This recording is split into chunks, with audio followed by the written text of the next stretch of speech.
આપણને સૌને હંમેશા કિન્નર સમાજ માટે કુતૂહલ રહ્યું છે. કિન્નરનો જન્મ, કિન્નરનો ઉછેર, કિન્નરના રિવાજો, તેના લગ્ન, તેની સાથે જોડાયેલી પૌરાણિક કથાઓ, તેના વૈજ્ઞાનિક રહસ્ય, તેનું મૃત્યુ, તેના મૃત્યુ પછીની વિધિ, આ તમામ વાતો વિશે જાણવાની ઈચ્છા સૌના મનમાં રહી છે. તો આજે તમને આ બધા પ્રશ્નોના જવાબ મળી જશે. તો વિડીયોના અંત સુધી બન્યા રહેજો.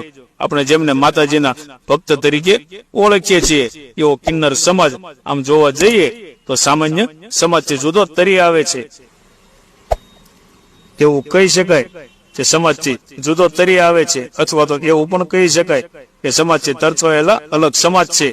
કદાચ સમાજથી તરછોયેલા હોવાથી જ તેમની આજીવિકા માટે તેમને કોઈ કામ ન મળવાને કારણે જ સમાજમાં કોઈને ઘરે જતા જન્મ અને સારા પ્રસંગોએ પૈસા ઉઘરાવવાની પ્રથા કિન્નર સમાજ દ્વારા કરવામાં આવી છે. તો વિડીયો શરૂ કરીએ, ધ્યાનથી સાંભળજો. આ અંગે પણ આપણા રામાયણમાં વિસ્તૃત વાત કરવામાં આવી છે. અત્યારે આપણે કિન્નરના જન્મ અંગે વૈજ્ઞાનિક દ્રષ્ટિકોણથી જોઈએ તો ગર્ભવતી મહિલા માટે ગર્ભાવસ્થામાં પ્રથમ 3 મહિના ખૂબ જ નાજુક હોય છે. આ 3 મહિના દરમિયાન ગર્ભવતી મહિલાના સ્વાસ્થ્યની અત્યંત કાળજીપૂર્વક સાર સંભાળ રાખવાની હોય છે. જો આ નાજુક તબક્કા દરમિયાન ગર્ભવતી મહિલા દ્વારા કોઈ દવાનો વધુ પડતો ડોઝ લેવામાં આવે અથવા તો કોઈ ખોટી દવા લઈ લેવામાં આવે અથવા તેના શરીરમાં હોર્મોનલ ઇમ્બેલેન્સ ઊભું થાય તો તેવા સંજોગોમાં ગર્ભમાં રહેલ શિશુના કિન્નર બનવાની સંભાવના વધી જાય છે. માટે જ ગર્ભધારણના પ્રથમ 3 મહિનાનો તબક્કો આવનારા બાળકના સ્વાસ્થ્ય માટે અતિ મહત્વનો હોય છે.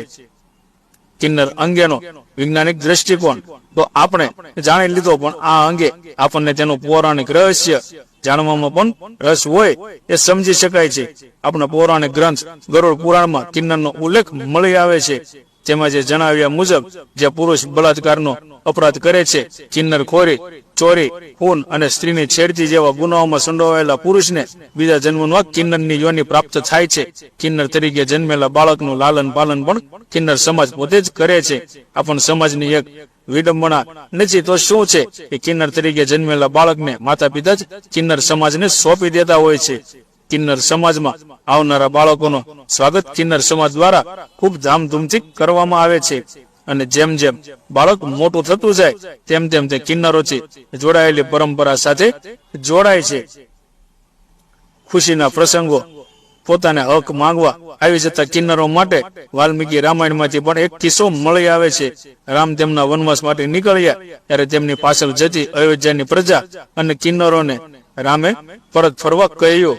14 વર્ષ વનવાસ ભોગવીને પરત ફરેલા રામે જોયું કે અયોધ્યાની પ્રજા તો પાછી ફરી ગઈ, પરંતુ ત્યાં ઉભેલા કિન્નર સમુદાય ભગવાન રામના પરત ફરવાની રાહ જોઈને હજી ચાને ત્યાં જ ઉભા હતા.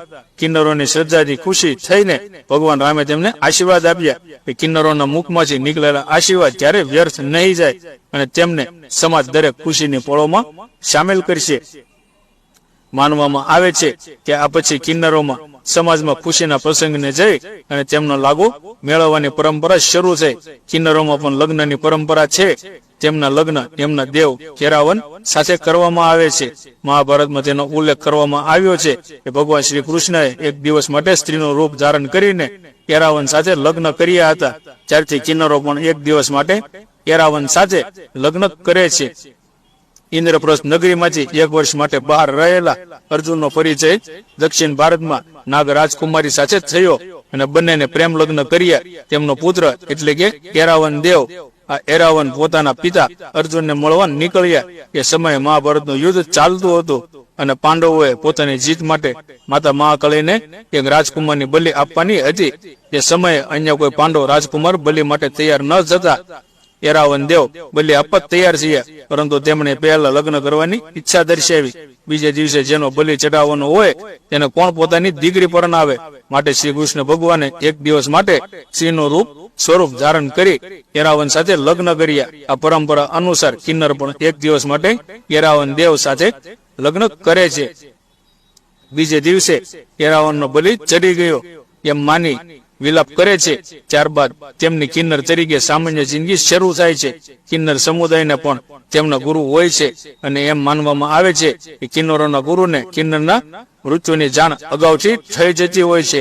આપણે જાણીએ છીએ કે કિન્નરોના સમાજથી દૂર હોવાને કારણે તેમનું જીવન દુઃખમય તો હોય જ છે, ઉપરાંત તેમની શારીરિક મર્યાદાને કારણે પણ તેમના જીવનમાં કે ખુશી નથી હોતી જે સામાન્ય માનવીના જીવનમાં હોય છે.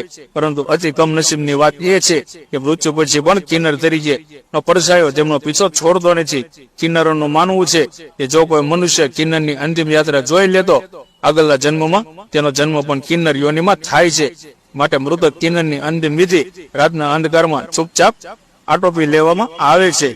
આમ જુઓ તો સામાજિક શકે તરછોડાયેલા અસ્વીકાર માન્યતામાં કેટલું સત્ય છે કે પછીની વાત છે, પણ અન્ય મનુષ્યને કિન્નર યોનિમાં ના આવવું પડે એટલા માટે જેઓ કિન્નરની મૃત્યુ વિધિ કોઈ સામાન્ય માનવી ના જોવે એ રીતે અટોપે છે.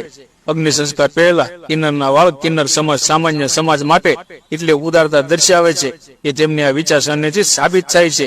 તેમની ખેંચવામાં આવે છે અને તેને બૂટ અને ચપ્પલથી મારવામાં આવે છે જેથી તે આગળના જન્મમાં કિન્નર યોનિમાં ફરી જન્મ ધારણ કરે નહીં. મતલબમાં મૃત્યુ પછી કિન્નરના શબ્દને પણ ત્રાસ આપવામાં આવે છે.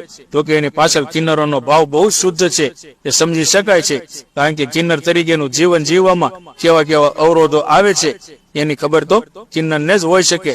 કિન્નરનું મૃત્યુ બાદ કિન્નરો એમના મૃત્યુનો ઉત્સવ મનાવે છે. તેમની પાછળ પણ ભાવના તો એ જ છે કે કોઈ કિન્નર નર્ક જેવી જિંદગીમાંથી મુક્ત થયો છે, માટે તેનું મૃત્યુ આનંદનો અવસર છે.